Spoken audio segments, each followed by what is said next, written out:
마태복음 13장 44절 하나님의 말씀입니다. 천국은 마치 밭에 감추인 보화와 같으니 사람이 이를 발견한 후 숨겨두고 기뻐하며 돌아가서 자기의 소유를 다 팔아 그 밭을 사느니라. 아멘. 하나님의 말씀이었습니다. 사람은 누구에나 소중한 것들이 있습니다. 여러분에게 가장 소중한 것은 무엇입니까? 우리가 일반적으로 소중하게 생각하는 것은 자신의 건강, 가족, 또 자기 자신, 물질, 명예, 학위 이런 것들이 소중하게 여겨질 것입니다. 소중하다 생각을 하면 가치가 있다고 하는 부분이죠. 여러분이 가지고 계시는 혹시 보석을 가지고 계시는 분들이 굉장히 비싼 보석을 가지고 있으면 아마 굉장히 소중하게 잘 다루실 거고 귀하게 여기실 것입니다. 우리의 삶 속에 가장 소중한 것이 무엇인가? 무엇이어야 하는 것인가? 소중한 것을 소중한 것으로 여기고 사는 사람은 지혜로운 사람들입니다. 가정의 소중함을 알고 가정과 함께 자녀들과 시간을 잘 보내고 부부와 잘 시간을 보내는 것 귀한 것이죠. 물질의 소중함을 알아서 물질을 잘 활용하여 주를 위하여 쓰는 것 소중하고 귀한 것입니다.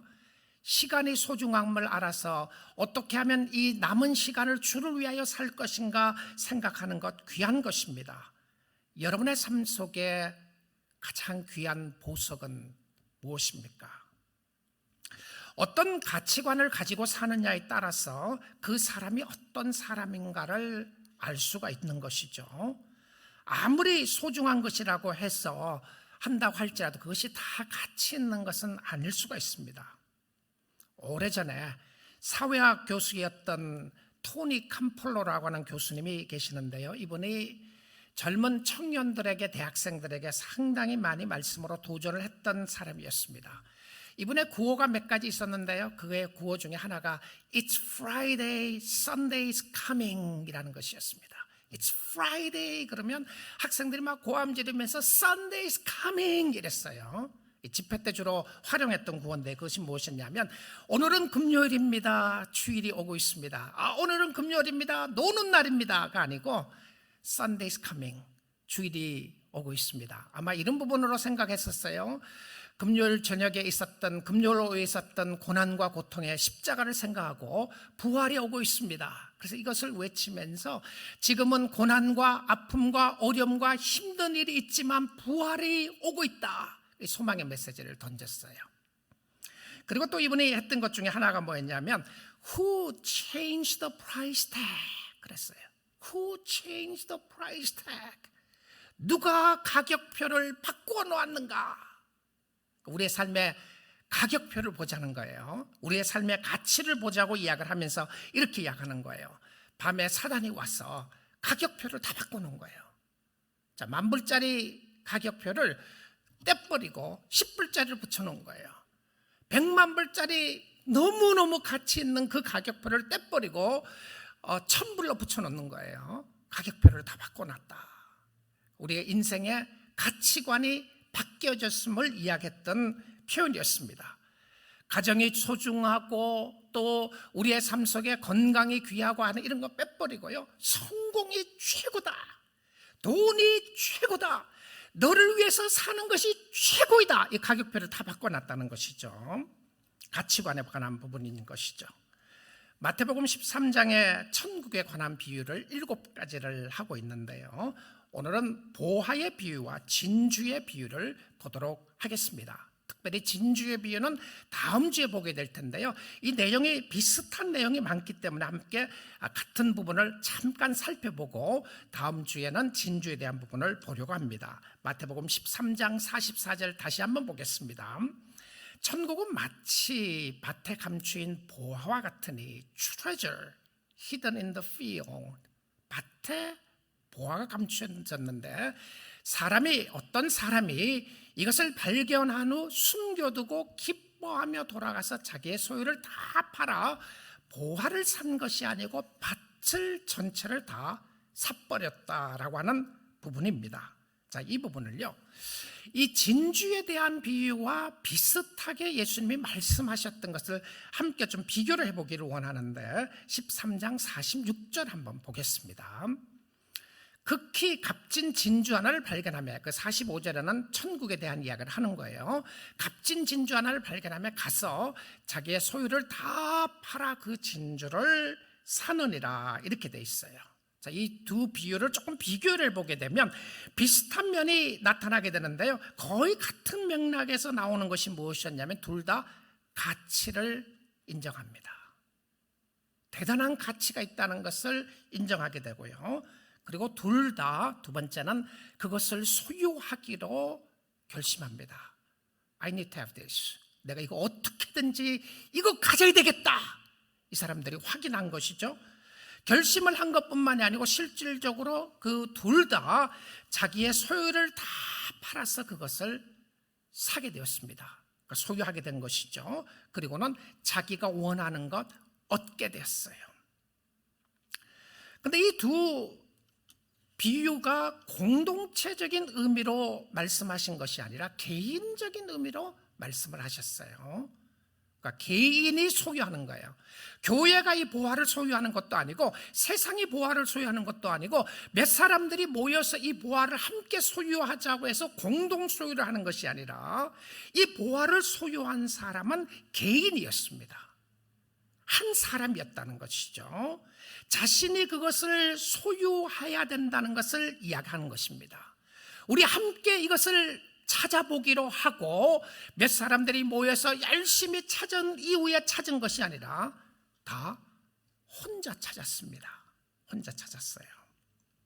이 비유에 다른 점이 있다면 보화의 비유는, 그러니까 밭에 감추인 보화의 비유는 우연하게 발견을 하게 되고요, 다른 말로 하면 예기치 않았는데 생각지도 못했는데 보화를 발견하게 되는 것이죠. 우리는 이것을 하나님의 섭리라고 이야기를 합니다. 하나님의 뜻이라고도 이야기를 하기도 하고요. 실질적으로 성경에는 우연이 없죠. 하나님의 계획 아래 다 있음을 이야기하는데, 그런데 어느 날 주의 은혜가 확 부딪힌 거예요. 어느 날 교회 가서 말씀을 듣는데 그 말씀이 마음속에 부딪힙니다. 어느 날 하나님 앞에 거꾸러져서 기도하는데 성령의 역사를 체험하는 거예요. 어느 날 말씀을 듣고 내가 예기치 못했던 하나님의 말씀 앞에 자신이 거꾸러지는 모습을 보게 됩니다. 예수 믿는 가정에서 태어나서 그냥 자연스럽게 교회를 가야 되는 줄 알았는데 어느 날 내 마음속에 내가 죄인이고 나 같은 죄인 살리신 예수의 은혜가 너무 크다는 것을 깨닫게 되는 거예요. 어느 날 갑자기 사고가 당했습니다. 이 사고로 말미암아 죽을 줄 알았는데 하나님이 살려주셨다는 것이 확 마음에 부딪혀. 하나님은 당신이었습니다. 당신이 내 삶의 주인입니다 라고 하는 이 부분입니다. 그런데 이 진주를 발견한 사람은 열심히 진주를 찾아다녔어요. 가치를 찾고 탐구하는데 어느 날 그 진주를 발견한 겁니다. 값진 진주를 발견하게 되었어요. 자, 어떤 상황에서든지 그들은 둘 다 그 가치를 알 수 있었다는 것이 중요합니다. 발견한 것에 대한 가치를 확인했다는 것이 중요했고요. 그리고 자기의 모든 소유를 다 팔아서 그것을 사게 됐다고 하는 부분입니다. 자, 이 감추인 보화는 무엇을 말하는 것인가요? 자, 오늘 본문 다시 한번 보겠습니다. 천국은 마치 밭에 감추인 보화와 같으니 사람이 이를 발견하고 숨겨두고 기뻐하며 돌아가서 자기의 소유를 다 팔아 그 밭을 사느니라. 자, 천국을 밭에 감추인 보화로 왜 이렇게 비유를 했을까요? 자, 예수님이 하신 말씀이에요. 왜 밭에 보화가 감춰져 있죠? 길거리도 아니고 왜 밭에 보화가 있다는 표현을 썼습니까? 예수님 당시 그 시대나 그 전 시대에는요, 전쟁이 많았어요. 여러분, 가장 소중한 거, 요즘 같으면 소중한 거, 진주를 가지고 있다거나 다이아몬드를 가지고 있다거나 소중한 것이 있으면 아마 세이프 박스를 활용을 해서 넣어놓을 겁니다. 은행에 갖다 놨든지 아마 소중하게 잘 보관을 했을 거예요. 그런데 그때는 은행 시스템이 잘 돼 있어서 보관할 수 있었던 것이 아니고 소중한 소중품을 밭에 숨겼습니다. 그러면 밭에 숨기려면 자기만 아는 거예요. 어디다가 어떻게 숨겼는지 자기만 아는데 어느 날 이 주인이 전쟁을 하러 갔다가 죽은 거예요. 아니면 포로로 잡혀간 겁니다. 그리고 그 사람이 언제 어떤 상황이었는지 모르는 상황들이 가끔 있게 되었던 것을 보게 됩니다. 예수님의 비유 속에 달란트 비유 있잖아요. 달란트 비유도 보게 되면 한 달란트 받은 사람이 어떻게 했습니까? 그것을 땅에 갖다가 묻었다고 이야기를 합니다. 왜 땅에 갖다 묻었느냐 하면 그는 자신이 스스로 그것을 잘 보존하기 위한 방법 중에 하나로 활용을 했어요. 물론 한 달란트 가진 사람이 땅에 묻은 것이 잘못된 모습이었죠. 땅에 묻은 것이 잘못됐다는 의미보다는 그것을 활용하지 않았던 것에 대해서 이야기를 하는 겁니다. 자, 오늘 이 본문에 나오는 모습은 이 밭의 소유자가 아니었습니다. 어쩌면 이 밭을 빌려서 농사 짓는 그냥 농사꾼이었던 것 같아요. 일반적으로 농사를 짓는 사람이었던 것 같은데 열심히 일을 하다가 보니까 갑자기 뭔가 하나 탁 걸리는 게 있었어요. 그래서 이게 뭐지? 그러고 파보았습니다. 열어보았더니 보석 상자가 들어있는 거예요. 보물이 들어있는데 각종 소중한 보물이 그 박스 안에 다 들어있는 거예요. 자, 그래서 이 부분을 설명을 합니다. 그리고는 집에 돌아가서 숨겨두고 다시 묻어두고 집에 돌아가서 그 밭을 다 샀다고 하는 비유로 이야기를 하는 겁니다. 여러분 혹시 이 비유를 듣다가 아니 보화를 발견을 했으면 주인에게 돌려주어야지 이런 생각하시는 분이 계시나요? 그러면 이 비유의 의도를 오해하시는 겁니다. 이 상황 속에서는 그 주인이 이 밭의 주인이 이 보화의 주인이 아니라는 것을 우리가 암시해주고 있는 거예요. 그러면 이 주인이 실질적으로 밭의 주인이 이 주인이 아니라면 누가 언제 어떤 상황에서 묻었는지 모르는 그런 상황입니다. 근데 예수님이 비유로 들었을 때는 그 비유의 의도를 잘 깨닫는 것이 중요한 것이죠. 무엇을 예수님이 말하고 싶으냐면 가치를 말하고 싶은 거예요. How valuable is your faith? 당신의 믿음이 얼마나 가치가 있는가? 당신이 믿고 있는 예수가 얼마나 가치 있는지 아는가? 천국이 얼마나 가치 있고 소중한 자를 당신은 알고 있는가라는 질문을 하는 겁니다. 자, 이 보화를 발견한 사람은 자기의 모든 것을 다 팔아서 밭을 샀다고 되어 있습니다. 자, 보화를 감추어진 것으로 비유하는 것은 모든 사람들이 다 가치를 알 수 있지 않게 하기 위함이었습니다. 그러니까 사실은 예수님의 말씀을 들어도 깨닫지 못하는 사람들이 대부분이었어요. 못 알아듣는 거예요. 그런데 어떤 사람들은 알아들으면서 놀라운 역사를 보게 되는데 그것이 누룩의 비유에서도 밀가루 속에 누룩을 감추었는데 놀라운 역사가 있었던 것을 지난 시간에 보았잖아요. 그래서 예수님이 말씀하시는 천국의 보화가 무엇인가요? 여기서 예수님이 해주고 싶은 이야기가 뭡니까? 예수님이 말씀하시는 천국의 보화는 곧 복음입니다. 복음이 무엇이죠? 예수 그리스도입니다. 예수님이 보화고 예수님이 복음이고 그리고 우리에게 가장 소중한 것은 예수를 통하여 얻은 구원의 은혜입니다. 하나님의 자녀가 되었다는 것이죠. 그런데 놀랍게도 예수님이 이 땅에 오셨을 그 당시에도 예수님이 보화라는 것을 모르는 사람들이 대부분이었습니다. 하나님의 아들 예수 그리스도가 직접 오셨음에도 불구하고 그 예수를 보면서도 불구하고 예수가 그의 삶 속에 모든 영혼들의 삶 속에 구원자라는 것을 모르는 사람들이 대부분이었어요. 놀랍죠? 오히려 예수님의 가는 길을 자기네 길을 막는다고 생각하는 사람들이 태반이었습니다. 그런데 예수를 보화로 인식했던 사람들이 있었죠. 그들은 생명 내놓고 목숨 내놓고 주님을 섬기며 따랐습니다. 자, 이 7가지 보화에 대한 비유를 천국에 대한 비유를 쭉 말씀해 주시고 난 이후에 사람들의 반응에 대해서 마지막으로 이 마태복음 13장에 이야기를 합니다. 그들이 정말 주위에 있었던 사람들이 이 이야기를 듣고 너무 기뻐서 하나님을 찬양하고 예수를 믿었다, 그런 반응이었을 것 같습니까? 실질적으로요, 교회는 다니지만 저와 여러분에게 주신 메시지 가운데 정말 오늘 이 시간에 여러분이, 말씀을 듣고 계시는 여러분이, 제가 예수 그리스도가 누구이며 정말 예수님이 나의 삶 속의 보화인가를 깨닫고 있느냐는 다시 물어보아야 합니다. 예수 믿는 것은 받은 증거 많다고 고백하고 있는데 정말 예수를 믿으면서 나에게 받은 증거가 무엇인가? 나는 예수가 얼마나 소중한 것인가 물어보아야 되는데, 자, 이 13장 마지막 부분에 가서 이제 예수님이 비유를 다 마치셨어요. 마치고는 어디로 가셨냐면 자기 집으로 돌아가셨습니다. 그때 갈릴리 쪽으로 가신 거예요. 가시고 난 이후에 이 말씀에 대한 부분이 굉장히 새롭습니다. 우리가 눈여겨보아야 될 부분인데요, 57절 보겠습니다. 예수를 배척한지라. 우린 여기에 경종을 울려야 합니다. 말씀을 들어도 깨닫지 못하는 사람들이 대부분이었구나. 예수를 배척한지라. 예수께서 그들에게 말씀하시되 선지자가 자기 고향과 자기 집 외에는 존경을 받지 않음이 없느니라 하시고, 그러니까 고향과 집에서는 존경을 못 받는다, 이 표현이죠. 그 다음에 58절입니다.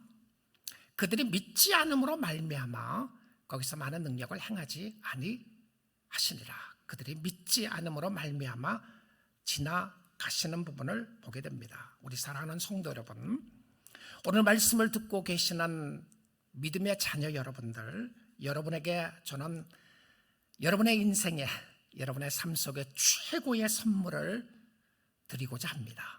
제가 주는 것이 아니라 여러분이 선물을 어디서 가질 수 있는지, 여러분의 인생의 최고의 선물을 어떻게 소유할 수 있는지 비법을 알려드리고자 합니다.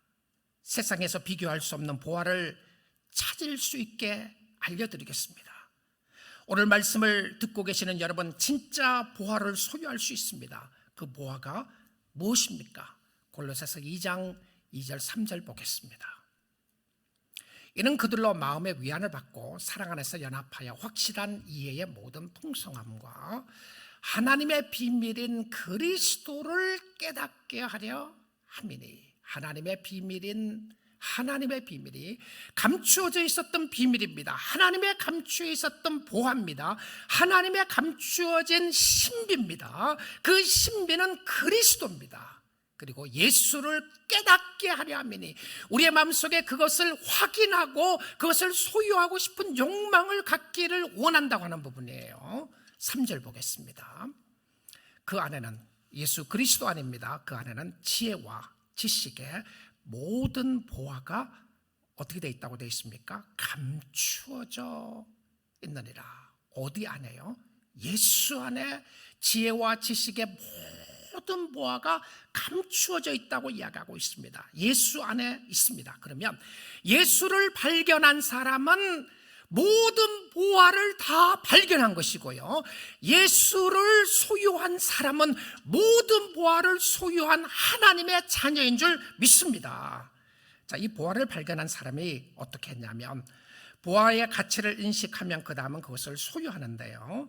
또다시 본문 말씀 보겠습니다. 13장 44절인데요.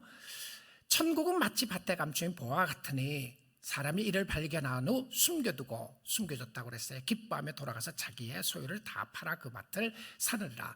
자기의 소유를 다 팔아서 그 밭을 샀다. 자기의 소유를 다 팔아서 진주를 샀다. 판다는 부분은 다음 주에 집중적으로 좀 보려고 합니다. 도대체 뭘 팔아야 되는지, 소유를 다 판다는 의미가 뭔지, 이거 뭘 이야기하는 것인지는 다음 주에 하나님의 말씀을 통해서 보기를 원하는데요, 저는 이 말씀 가운데 이 두 사람 다 가치를 인식하고 소유했는데, 특별히 이 밭에 감추인 보화에 비유해서 두 번째 진주에 비유해서 하지 않는 단어 하나가 나와 있습니다. 한번 비교해 보십시오. 46절하고 44절을 비교해 보시면 단어가 하나 나와 있어요. 다른 단어가 44절에 있습니다. 어떤 단어입니까? 어떤 단어예요? 현장에 계시는 여러분, 중에서 먼저 답을 하도록 드리겠습니다. 어떤 단어죠?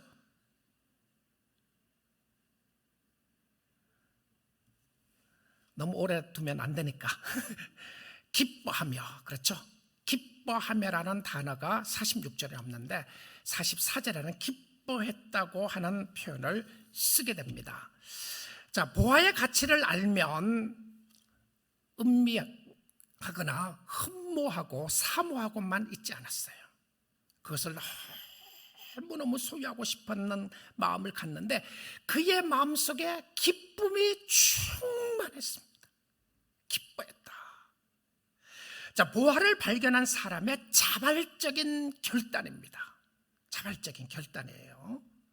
이 자발적인 결단 속에 하나님을 바라보고 하나님을 의지하고 하나님을 섬기는 모습을 보게 되는데, 이 하나님을 섬기는 데 있어서 놀랍게도요, 예수님 앞에 진심으로 헌신하고 주님을 따라가는 사람들에게는 억지가 아니라 자원하는 마음이 있다는 거죠. 자원하는데 기쁨을 했습니다. 이 기쁨의 근거는 어디에서 왔느냐 하면 보화를 발견한 이 근거에서 왔다는 것이죠. 예수를 만난 사람은 예수님께 기쁨으로 헌신하며 주를 따르게 되는데 이것은 쉽다는 의미가 아닙니다. 주신 것에 비하면 너무 감사하다고 하는 표현이에요. 주 예수보다 더 귀한 것은 없습니다. 세상의 부귀, 세상의 명예, 세상의 행복, 그것과 바꿀 수 없습니다. 주님, 당신이 내 삶의 보화입니다. 당신이 내 삶의 가치를 가진 사람입니다. 자, 보화를 가진 자가 실질적으로 우리가 이 보화를 우리가 가지고 있는 소유로 살 수 있는 부분은 아닙니다. 그렇잖아요. 살 수 있는 부분이 아니에요. 그럼에도 불구하고 보화를 소유했던 사람 속에 나타났던 모습이 참으로 이 보화를 통해서 놀라운 하나님의 은혜를 드러냈던 모습을 보여주는데요. 고린도후서 4장 7절을 보겠습니다. 우리가 이 보배를, 여기도 같은 트레저리라고 하는 표현입니다. 같은 단어예요. 우리가 이 보화를 질그릇에 가졌으니, 자, 보화는 예수 그리스도고 복음이고요, 구원이고, 예수님을 어디에 가졌느냐면 질그릇에, 이 땅에 살아나가는 사람들의 연약한 육신의 모습을 이야기를 해요. 자, 보화가 대단한데, 보화의 가치가 대단한데, 보화의 가치가 대단하면 우리가 소유하고 있는 이 막스도, 보화를 소유하고 있는 이 몸도 좋은 몸으로 해야 되지 않겠어요? 근데 여러분, 아무리 보화를 소유해도 이 땅에서는 몸은 안 바꿔주세요. 무슨 말이냐 하면 예수를 믿는 사람에게나 믿지 않는 사람에게나 육신은 안 바뀌어줍니다. 그래서 우리도 고통당하고 우리도 아픔을 당하고 우리도 병에 걸리는 거예요. 그래서 잘못 생각하면 안 돼요. 내가 예수를 잘 믿으면 병이 안 걸린다, 그런 생각하면 안 돼요. 내가 예수를 잘 믿으면 모든 병을 다 이길 수 있다, 그래서 병을 못 이기는 것은 믿음이 없는 것이기 때문에 그렇다, 그런 말이 안 돼요. 그러면 안 죽어야 되잖아요. 근데 다 죽잖아요. 어떤 상황에서 다 죽게 됩니다. 그런데 문제는 뭐냐면, 중요한 것은 우리의 삶 속에 보화를 하나님이 어디에 두시느냐 하면 질그릇에 둔 거예요. 이 질그릇이라고 하는 표현은 깨지기 쉬운 겁니다. 연약하다는 것이죠. 떨어뜨리면 깨지는 겁니다. 약한 부분이에요. 자, 우리의 삶 속에 보화를 질그릇에 두신 이유가 무엇이었냐면, 다시 한번 보여주세요. 4장 7절에요. 이유가 무엇이었습니까? 그 이유는 심히 큰 능력은, 여러분, 여러분의 육신이 이 땅에 살아나가는 동안에 고난도 당합니다. 아픔도 있어요. 육신적인 아픔도 있고 마음의 아픔도 있고요, 여러 가지 위기도 있고 환난도 있고 시험도 있고 어려움도 있게 됩니다. 세상에 돈으로 살 수 없는 어려움들이 있어요. 여러분, 돈을 다 주고 건강을 회복할 수 있다고 하면 돈 있는 사람 그거 안 쓰겠습니까? 그럼에도 불구하고 우리의 연약한 모습이 있다는 말입니다. 근데 하나님이 왜 이렇게 하셨는가?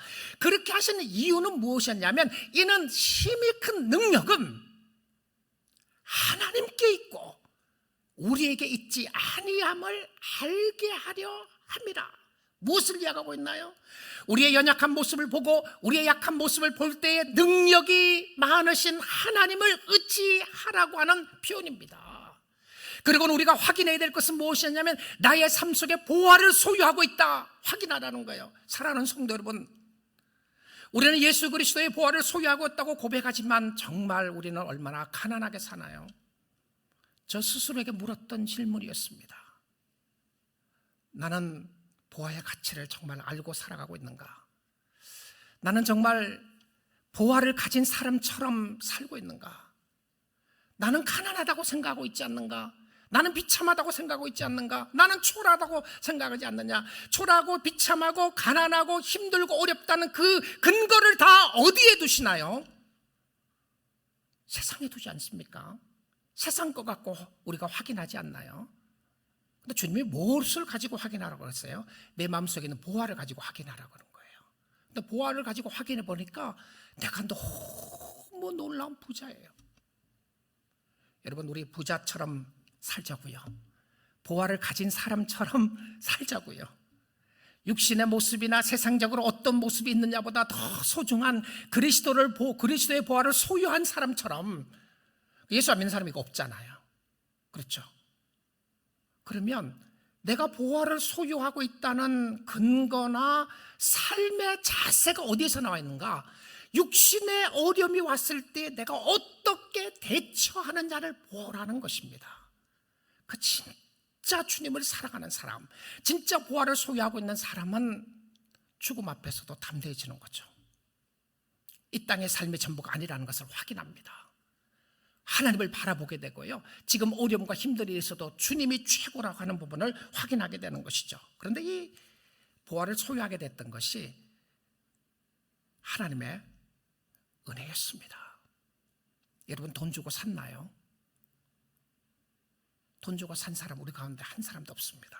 하나님의 은혜였어요. 시편 116편 12절 보겠습니다. 내게 주신 은혜를, 모든 은혜를 내가 여호와께 무엇으로 보답할까? How can I repay all the grace, all the loving kindness that He has poured upon me? 나에게 모든 채워주신 하나님의 은혜를 무엇으로 보답할까? 보답하겠다는 게 아닙니다. 그렇죠? 할 수 없다고 하는, 내 몸을 들여서 불사르게 내어준다고 할지라도 하나님의 은혜를 깨달을 수 없는 은혜를 쏟아부어 주셨는데, 자격 없는 자에게 질그릇 속에 보화를 넣어주셨는데, 내가 소중한 것은 질그릇이 소중해서 소중한 것이 아니라 질그릇을 아무리 닦아봐봤자 질그릇입니다. 그렇죠?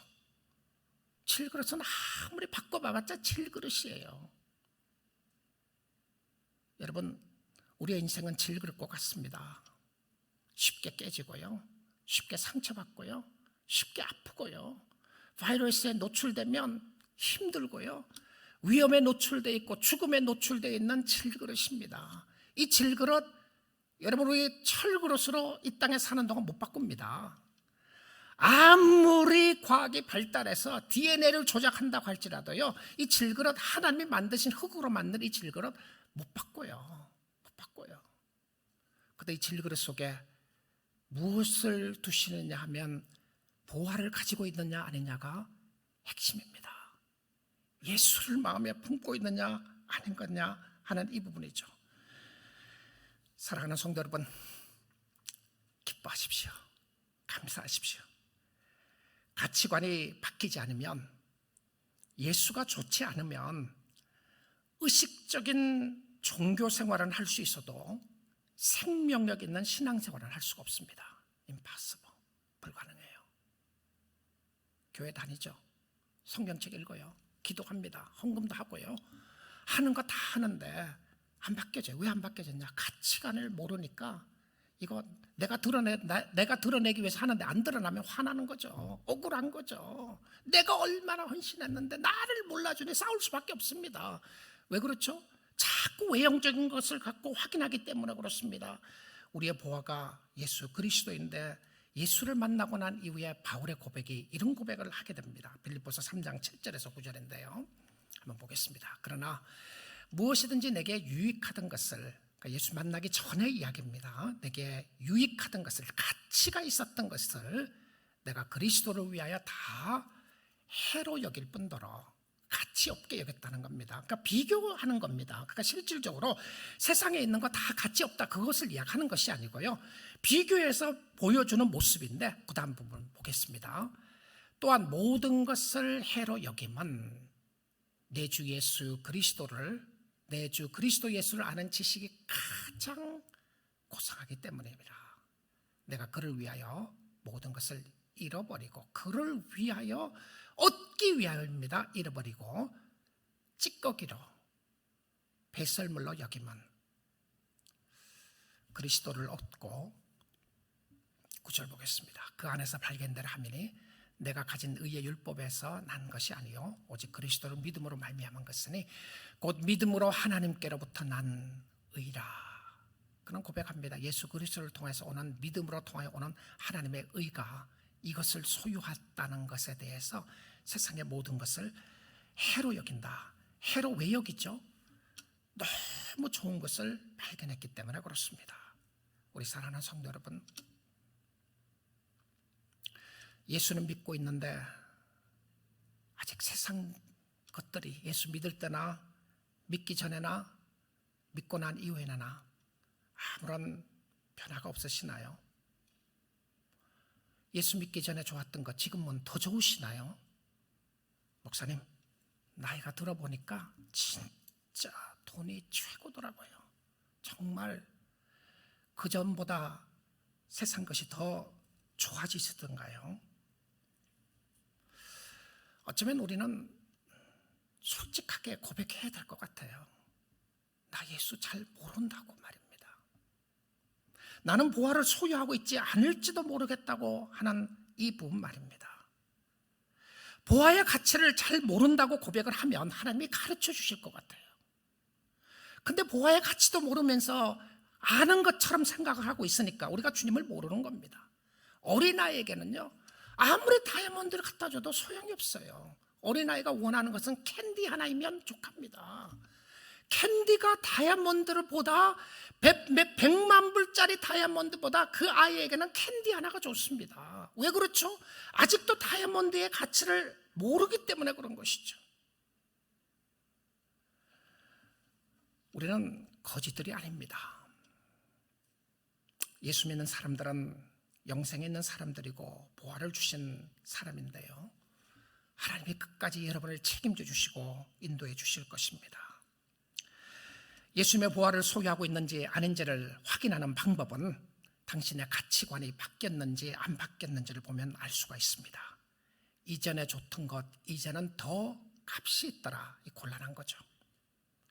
정말 예수 때문에 세상이 아니라 하나님의 나라를 사모하고 예수님 때문에 생각이 바뀌고 가치가 바뀌었다면 여러분은 천국을 소유한 하나님의 백성들입니다. 당신이 하나님을 섬김에 있어서 기쁨이 있다면 그것이 증거입니다. 아까워서 드리지 못하는 것이 아니라 드릴 수 있고 섬길 수 있는 것이 영광으로 생각하고 주님을 기쁨으로 섬기면 여러분은 하나님의 자녀라고 하는 증거입니다. 천국을 소유하고 있다는 증거예요. 더욱더 감사하며 찬양할 수 있기를 원합니다. 우리 사랑하는 성도 여러분, 혹시라도 여러분 중에서 천국의 소중함을 아는데 자신이 소유하지 못하고 있다면 왜 그런지 한번 확인해 보십시오. 야, 나 예수 좋은 거 아는데, 예수 믿고 싶은데 나 왜 안 되느냐? 여러분 혹시 대가를 지불하지 않으려고 해서 그렇지 않습니까? 너무 아까우신가요? 주님 앞에 헌신하면 여러분의 것을 뺏어갈까 봐 아까워서 머뭇머뭇거리고 있습니까?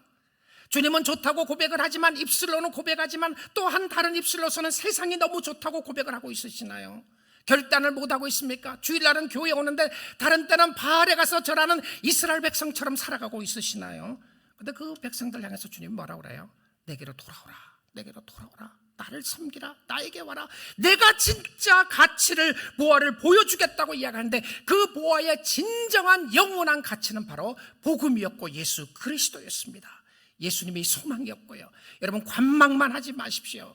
쳐다만 보지 마시고요, 가지십시오. 소유하세요. 오늘 소유할 수 있는 길이 있습니다. 방법이 있어요. 여러분의 마음을 활짝 열고 하나님, 내가 예수 그리스도를 영접하며 예수님과 동행하기를 원합니다라고 고백을 하면 믿음의 역사로 말미암아 여러분의 심령 가운데 그런 보화를 오늘 이 시간에 허락해 주실 줄 믿습니다.